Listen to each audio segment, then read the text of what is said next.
Hello friend, जय Hind and I hope आप सभी बहुत अच्छे होंगे। तो guys today is my 17th lecture of atomic structure. तो आप यहाँ पे समझ सकते हैं कि आपका ये जो चैप्टर है, आपका ये जो टॉपिक है, इसको मैंने कितने डिटेल्स में कवर किया है।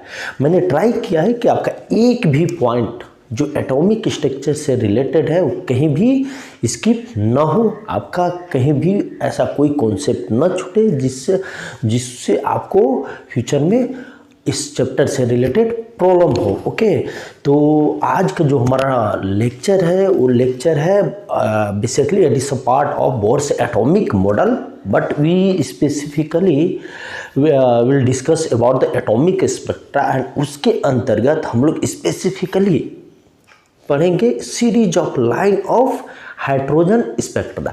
तो जो बोहर साहब का जो अचीवमेंट था, एक तो था stability of atom and another one is the interpretation of hydrogen spectrum. तो जिसके अंतर्गत आज हम बहुत अच्छे से बहुत डिटेल में हम पढ़ेंगे। क्लियर है?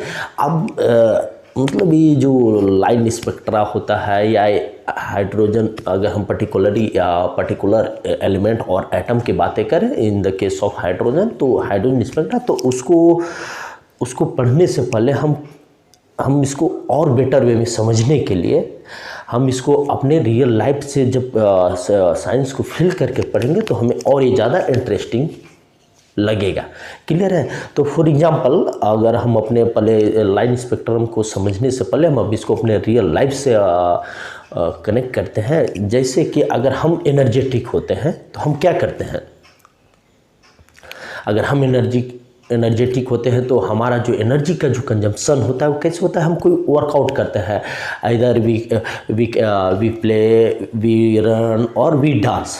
तो सेम इसी तरह जब एटम के केस में जब हम उसको आउटर सोर्स से, जैसे फॉर एग्जांपल आप हीट ले लो, और जब आउटर सोर्स से जब हीट से जब हम उसको एनर्जी सप्लाई करते हैं एक एटम में, तो जो एटम के अंदर जो इलेक्ट्रॉन्स होते हैं वो क्या होते हैं, उनको जब हम हीट सप्लाई किए तो क्या उन्होंने किया, उन्होंने एनर्जी एब्जॉर्ब किया, एनर्जी गेन किया। और जैसे वो एनर्जी गेन करते हैं तो वो जो लोअर लेवल एनर्जी जहाँ पे वो अभी स्थित हैं वहाँ से वो क्या करते हैं, एनर्जी गेन करके वो हायर एंड हायर और higher according to the energy वो क्या करते हैं, वहाँ पे वो पहुँच जाते हैं। बट जब एनर्जी वो गेन करते हैं, वो एनर्जी गेन करते हैं मीन्स वो एक्साइटेड होते हैं। और चूँकि जो एक्साइटेड स्टेट ऑफ जो इलेक्ट्रॉन्स होता है वो क्या होता है, वो होता है अनस्टेबल मतलब वो स्टेबल नहीं है। तो बाय द टाइम जो इलेक्ट्रॉन्स है वो क्या चाहेगा, वो चाहेगा कि हम अपना एनर्जी को लूज करें, हम अपने एनर्जी को एमिट्स करें, और वो जब और फिर हमारा जो प्रीवियस जो पोजीशन था मीन्स जो लोअर एनर्जी लेवल था वहाँ पे आकर फिर मैं वापस वहाँ पे रिटर्न कर दूँ। तो इस दौरान जैसे हम लोगों ने यहाँ पे अपना जो एनर्जी कंज्यूम किया वो कैसे किया, वो वर्कआउट करके किया। उसी प्रकार जब इलेक्ट्रॉन्स जब हायर एनर्जी लेवल से जब लोअर एनर्जी लेवल में आता है ड्यू टू अनस्टेबिलिटी, तो वो क्या करता है, वो एनर्जी इमिट करता है।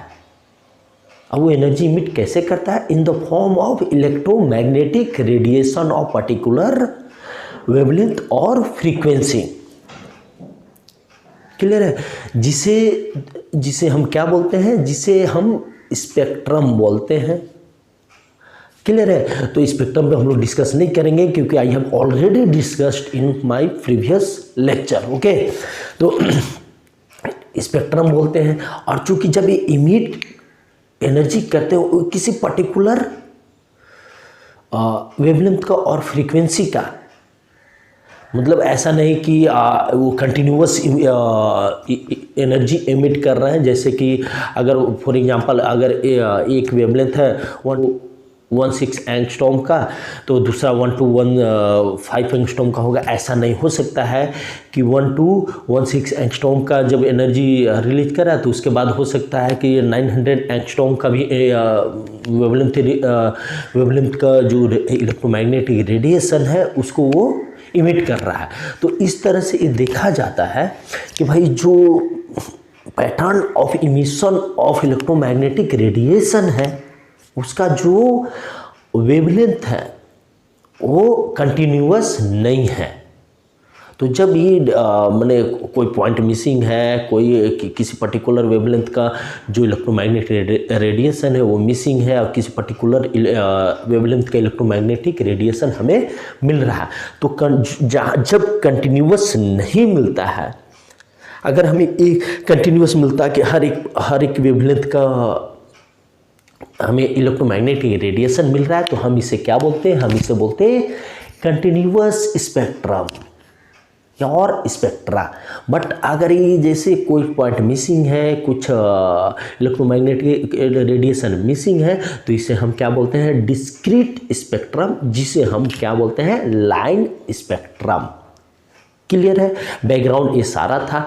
तो अब हम स्पेसिफिकली जो बोहर्स एटॉमिक मॉडल का जो अचीवमेंट था, that is one is the interpretation of hydrogen line spectrum, उसके बारे में हम यहाँ पे बहुत ही डिटेल्स में स्टडी करेंगे। देन हम लोग इसके ऊपर न्यूमेरिकल्स भी करेंगे और देन इस तरह से हम अपने सारे कॉन्सेप्ट को क्लियर करेंगे। क्लियर है? तो चलो हम लोग स्टार्ट करते हैं series of lines of hydrogen spectrum. Okay, तो क्या होता है गाइस कि फॉर एग्जांपल आप यहाँ पे ऐसे समझो कि ये एटम है, न्यूक्लियस है, फर्स्ट ऑर्बिट और shell, second orbit, third orbit. Clear है? अब जब हम फॉर एग्जांपल फर्स्ट सेल या orbit, second and this one is the third. Okay, तो अब यहाँ पे क्या होता है कि जैसे ही हम इसको एक्सटर्नल सोर्स से मान के चलो एनर्जी हम लोगों ने सप्लाई किया, एक्सटर्नल सोर्स, हमारे केस में क्या है कि भाई मैं हंग्री हूँ, मुझे खाना मिला, तो मैं क्या हो गया? मैं एनर्जेटिक हो गया, मैं काम कर सकता हूँ, फिर काम करके फिर मैं अपना एनर्जी लूज कर दूंगा, फिर से हमें भूख लगेगी। तो द सेम केस यहाँ पे है। क्लियर है? अब हम देखो एक्सटर्नल सोर्स से जब हम लोग ने एनर्जी किया, तो फॉर एग्जांपल एक इलेक्ट्रॉन यहाँ है, that is the lower level of energy या लोअर लेवल एनर्जी। ठीक है ना? तो अब यहाँ पे देखो, अगर एक इलेक्ट्रॉन यहाँ है, जैसे इसको हम लोगों ने एक्सटर्नल सोर्स के से एनर्जी को सप्लाई किया, मीन्स आप समझो कि इसको मैंने हिट किया, तो ये कहाँ पे आ जाएगा? या तो यहाँ आ जाएगा या यहाँ आ जाएगा, या फिर अगर अदर ऑर्बिट है तो यहाँ आ जाएगा, depending on the energy. Clear है? बट यहाँ पे जैसे अगर ये फर्स्ट ऑर्बिट से जब ये सेकेंड ऑर्बिट में आए यहाँ पे, तो यहाँ पे क्या इलेक्ट्रॉन है? यहाँ पे क्या है? चूँकि ये एक्साइटेड स्टेट है, तो यहाँ पे कोई भी चीज़ इस दुनिया में जो एक्साइटेड, चूँकि इलेक्ट्रॉन एक्साइटेड स्टेट में है, तो ये क्या है? ए अनस्टेबल है। क्लियर है? तो यहाँ पे क्या होता है? वो चाहेगा कि भाई मैं एनर्जी जल्दी जल्दी रिलीज करके मैं फिर से अपने जो हमारा जो प्रीवियस जो स्टेट था मैं वहाँ पे पहुँच जाऊँ जहाँ पे मैं स्टेबल था। ठीक है? ये इलेक्ट्रॉन ने, हम आप सारे लोग यही चाहते हैं, स्टेबल होना। क्लियर है? तो ये क्या करेगा? मान के चलो अगर यहाँ पे है, यहाँ पे इलेक्ट्रॉन आ गया, यहाँ पे इलेक्ट्रॉन आ गया, तो अभी क्या करेगा? ये एनर्जी इमिट करेगा, क्योंकि भाई एनर्जी को इसको लूज करना है, तो लूज करेगा। तो किस फॉर्म में लूज करेगा? तो जब ये एनर्जी लूज करेगा, फिर यहाँ से सपोज एग्जांपल यहाँ से वापस जा रहा है, यहाँ से फिर ये वापस जा रहा है, यहाँ से फिर ये वापस जा रहा है अपने लोअर लेवल एनर्जी पे, तो ये क्या करेगा? ये यहाँ से इलेक्ट्रोमैग्नेटिक वेव इमिट करेगा। क्लियर है? यहाँ से इलेक्ट्रोमैग्नेटिक वेव इमिट करेगा। ठीक है ना? तो ये जो EMR है,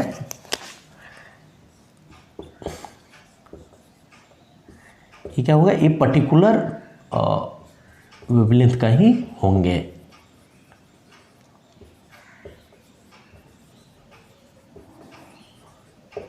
मीन्स ऐसा नहीं कि यहाँ पे जो ये इमिट कर रहे हैं वो मतलब कंटिन्यूअस वेवलेंथ के ही EMR होंगे। तो ये डिफरेंट बहुत सारे पॉइंट मिसिंग होंगे, बहुत सारे वेवलेंथ के फ्रीक्वेंसी जो EMR है, इलेक्ट्रोमैग्नेटिक रेडिएशन है, जो वेव है वो इमिट होंगे, वो मीन्स इस वहाँ पे अब्सेंट होंगे। तो इसी को इन्होंने क्या बोला, और सामने इसको इन्होंने बोला एटॉमिक स्पेक्ट्रम या एटॉमिक स्पेक्ट्रा। क्लियर है? या फिर अगर हम लोग इसको बातें करें तो इसे हम बोलते हैं series of lines of atom. और या अगर हम लोग पर्टिकुलरली हाइड्रोजन के लिए पढ़ रहे हैं तो we can say hydrogen spectrum. Clear है? तो ये इनका बैकग्राउंड रहा। तो हम लोग इसके अंतर्गत जब बातें करेंगे तो ये इन्होंने कॉन्सेप्ट दिया। तो अब चूंकि ये जो निकल रहा है, ये कैसे निकल रहा है, ये क्या तो बंडल निकल रहे हैं या ग्रुप निकल रहा है। मतलब अगर फॉर एग्जांपल हम समझ सकते हैं कि भाई हम अभी था मैंने सबसे लोएस्ट सेल में था, मतलब इलेक्ट्रॉन जो है फर्स्ट सेल में है, यहाँ पे है फर्स्ट सेल में। क्लियर है? लेकिन इलेक्ट्रॉन जो है according to the supplied energy वो फर्स्ट ऑर्बिट में भी आ सकता, फर्स्ट से सेकंड में आ सकता है, फर्स्ट से थर्ड में आ सकता है, फर्स्ट से फोर्थ में आ सकता है। लेकिन जितने भी या तो सेकंड में आया, थर्ड में आया, फोर्थ में आया, फिफ्थ में आया, ये कहाँ जाना चाहेंगे, ये आना चाहेंगे कहाँ पे, फर्स्ट ऑर्बिट में। क्लियर है?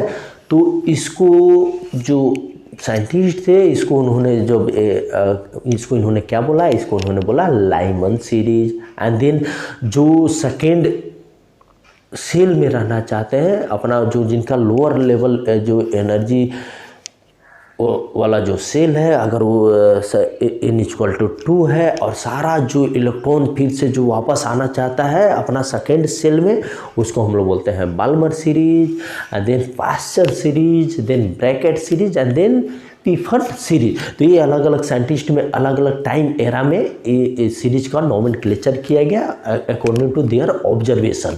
ओके, ऐसा नहीं है कि जो बोर्स मॉडल है या आप कि एटॉमिक स्पेक्ट्रा का डिस्कवरी बाद में हुआ, ऐसा नहीं है। एटॉमिक स्पेक्ट्रम का डिस्कवरी पहले हो चुका था, बट जो बोहर साहब थे उन्होंने अपना जो बोर्स मॉडल बाद में दिया था। फिर बाद में सारे जो हमारे साइंटिस्ट साहब लोग थे, इन्होंने इसको कोरिलेट करके हमारे लिए एटॉमिक स्ट्रक्चर को सिंप्लीफाई करने के लिए, समझने के लिए इतना अच्छा सारा ये सारे कॉन्सेप्ट को उन्होंने कोरिलेट किया। क्लियर है? तो हम लोग आगे अब आज का जो हमारा लेक्चर होगा that will be concentrated on the series of lines of hydrogen spectrum. Okay, तो मैंने अभी तक जो भी मैंने बोला वो सारा चीज़ यहाँ पे इंडिकेटेड है। तो चलो वन बाय वन हम लोग देख लेते हैं क्या है। देखो, when ever exposure to some external source of energy such as electrical discharge or radiation of some suitable wavelength, the atoms gets, ये देखो, atom gets excited and jump to higher level by absorbing energy from the external sources। ये देखो external sources था, ठीक है। अब भाई external sources से हम लोगों ने जब उसको एनर्जी दिया तो क्या किया, वो अपने जो लोअर लेवल एनर्जी था, भाई वहाँ पे एनर्जी मेरे पास नहीं था, मैं शांत बैठा हुआ था, बस मैं सुस्त बैठा हुआ था। उसी प्रकार इलेक्ट्रॉन है, जैसे मेरे को एनर्जी लगा मैं एक्साइटेड हो गया। क्लियर है? अब मैं क्या करूँगा, मैं दौड़ूंगा। उसी प्रकार अभी इलेक्ट्रॉन अगर दौड़ेगा तो कहाँ जाएगा, इलेक्ट्रॉन अगर जंप करेगा तो कहाँ जाएगा, वो जाएगा अपने से ऊपर वाला हायर लेवल वाला एनर्जी सेल में। क्लियर है?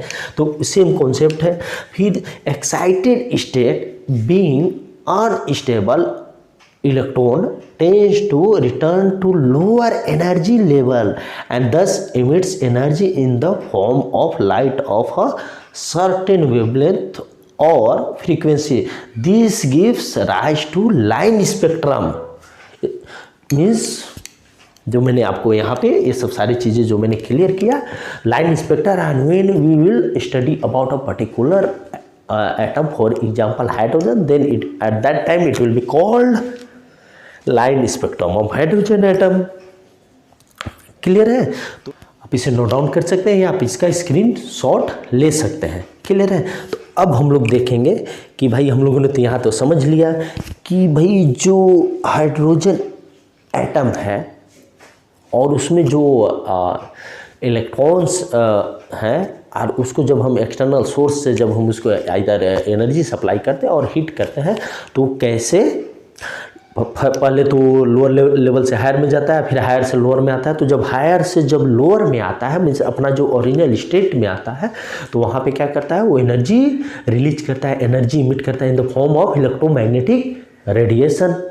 क्लियर है? तो अभी जो हम लोग पढ़ने जा रहे हैं, जो हमारे जो नेक्स्ट स्लाइड में जो हम लोग पढ़ेंगे उसमें हम लोग ये पढ़ेंगे कि जो एनर्जी जो इमिट हो रहा है वो कैसे हो रहा है, क्यों हो रहा है और क्या क्या हो रहा है। बस इसी में ख़त्म है ये एटॉमिक स्पेक्ट्रा। ठीक है ना? तो इसके अंतर्गत हम लोग डिफरेंट कैलकुलेशन भी करेंगे। इसके अंतर्गत हम लोग डिफरेंट जो सीरीज है हाइड्रोजन एटम का उसके बारे में भी देखेंगे। तो चलो हम लोग अब इसका जो नेक्स्ट टॉपिक है उसमें हम लोग कॉन्सेंट्रेट करते हैं। क्लियर है? तो आई थिंक आपने इसे नोट डाउन कर लिया होगा। ठीक है? Now we come to the specific topic that is the series of lines of hydrogen spectrum. क्योंकि जो बोहर साहब थे उन्होंने हाइड्रोजन पे ही अपना जो एक्सपेरिमेंट था परफॉर्म किया था। क्लियर है? तो उसके अंतर्गत उन्होंने देखा कि भाई जो जब हीट उसे दिया गया हाइड्रोजन एटम को, जो इलेक्ट्रॉन एक्साइटेड हुआ और फिर जब वो वापस आया तो किस वे में और कैसे और क्या क्या जो इलेक्ट्रोमैग्नेटिक रेडिएशन जो वो इमिट कर रहा है वो क्या क्या है। क्लियर है? तो अब यहाँ पे देखो आप लोग कि जैसे इलेक्ट्रॉन यहाँ पे है तो इस केस में ये हो सकता है कि भाई ये इलेक्ट्रॉन को जब हम लोगों ने एनर्जी सप्लाई किया तो वो क्या आ सकता है, वो यहाँ भी आ सकता है, यहाँ भी आ सकता है, यहाँ भी जा सकता है। क्लियर है? या फिर जो इसके और भी जो अदर्स जो ऑर्बिट है और सेल है वहाँ भी जा सकता है। और फॉर एग्जांपल अगर इलेक्ट्रॉन यहाँ है तो कहाँ जाएगा, वो यहाँ भी जा सकता है, यहाँ भी जा सकता है, या फिर इससे ऊपर मान लो इन्फिनिटी में भी जा सकता है। उसी प्रकार अगर इलेक्ट्रॉन यहाँ है तो यहाँ भी जा सकता है, यहाँ भी जा सकता है। मान के चलो n इक्वल टू यहाँ पे मान लो कि 5 है तो यहाँ भी जा सकता है, या फिर n इक्वल टू 6 है, n इक्वल टू इन्फिनिटी है तो यहाँ भी जा सकता है। बट जब ये वापस जाएगा तो क्या करेगा, ये मान के चलो यहाँ से है तो यहाँ जाएगा, यहाँ है तो यहाँ जाएगा, ये यहाँ है तो यहाँ जाएगा, या फिर यहाँ इन्फिनिटी पे है तो यहाँ जाएगा। तो अल्टीमेटली वो कहाँ पे आया, n इक्वल टू 1 पे। उसी प्रकार तो जब इलेक्ट्रॉन एक्साइटेड स्टेट में हो और वो किसी भी ऑर्बिट से जब वो n equal to 1 means n equal to shell number 1 में आए तो उस सीरीज को चाहे वो 2 से 1 में आए, 3 से 1 में आए, 4 से 1 पे आए या इन्फिनिटी से 1 में आए, तो उस सीरीज को हम क्या बोलते हैं, उस सीरीज को हम बोलते हैं लाइमन सीरीज। लाइमन कौन थे, लाइमन एक्साइटिस थे जिन्होंने इसको नोमेनक्लेचर किया। क्लियर है? उसी प्रकार जब n इक्वल टू 2 हो और जब इलेक्ट्रॉन मीन्स उसका लोअर एनर्जी लेवल है वो कहाँ था, वो n=2 था। और जब वहाँ से एक्साइटेड हुआ, उसको हम लोगों ने बाहर से एनर्जी दिया, फिर एक्साइटेड हो गया, वो बहुत दूर दूर तक चला गया।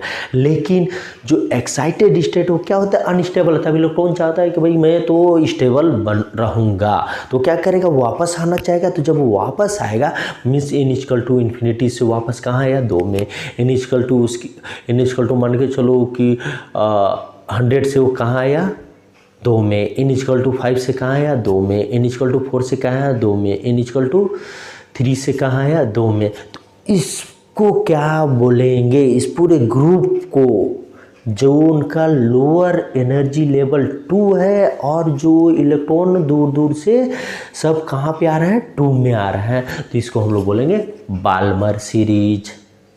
क्लियर है। एंड देन फिर इसी तरह जब हम n=3 जब लोअर एनर्जी लेवल की बातें करते हैं, मीन्स इनिशियल स्टेट में n=3 में मीन्स थर्ड ऑर्बिट में इलेक्ट्रॉन था। जब उसको हम लोगों ने एनर्जी दी और एक्साइटेड हुआ, बहुत दूर दूर तक चला गया, और फिर जब वापस आया तो कहाँ आया, अपना जो उसका जो प्रीवियस स्टेट था before absorbing the energy from external sources, तो वहाँ पे वो क्या करेगा, वापस आएगा। तो जब वापस आएगा तो n=3 में, तो उसे हम क्या बोलेंगे, उसको हम बोलेंगे पैस्कल सीरीज। क्लियर है। उसी प्रकार फोर्थ के लिए डिफाइन किया गया कि जब कहीं भी इलेक्ट्रॉन हो एक्साइटेड, जब वो स्टेबल होने के लिए जब इलेक्ट्रोमैग्नेटिक रेडिएशन करता है, और फिर वो जब n=4 में आकर स्टे करता है, मीन्स स्टेबल होता है, तो उसे हम क्या बोलेंगे, ब्रैकेट सीरीज। एंड देन उसी प्रकार जब n=5 में आकर जो वापस जब वो आता है, तो उसे हम क्या बोलेंगे, पीफंड सीरीज। तो सारा डिटेल्स यही है। तो आप देख सकते हैं कि भाई n=1 में कहीं भी रहे इलेक्ट्रॉन, वो कहाँ वापस आ रहा है, वापस आ रहा है n=1 में।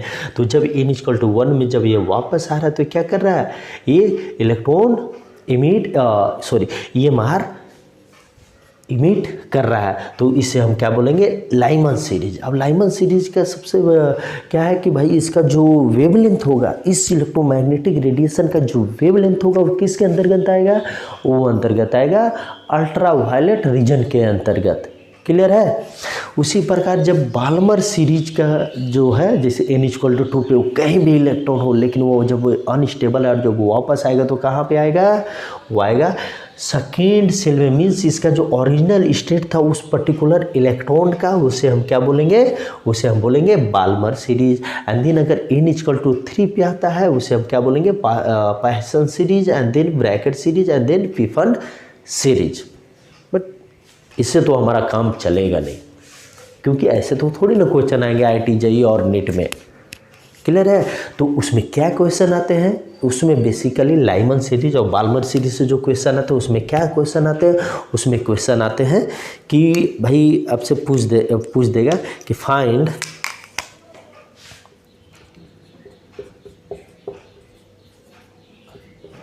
The wavelength of EMR when electron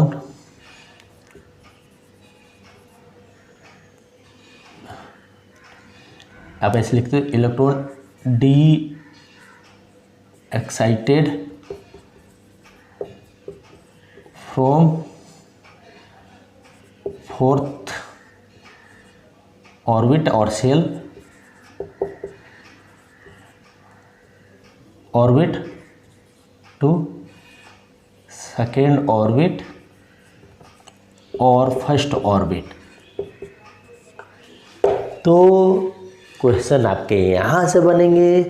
तो अभी भी ये टॉपिक कंप्लीट नहीं हुआ है, तो will see next class in details कि भाई मीन्स इसका एनर्जी कैलकुलेशन कैसे करें, और जो इलेक्ट्रोमैग्नेटिक रेडिएशन है उसको हम कैसे मतलब उसका जो वेवलेंथ है उसको कैसे कैलकुलेट करें, और अगर यहाँ पे ये गैप इतना बड़ा है, ये गैप इतना छोटा है, ये और छोटा है, ये और छोटा है, ये और छोटा है, ये और छोटा है, इस तरह से जो गैप है दोनों लाइबनिज़ बाल्मर सीरीज और इसके बाद तो ये इतना छोटा क्यों हो रहा है, तो ये सारे concept this was the introductory part of the hydrogen spectrum, and next class we will do all related calculation and sum, and we'll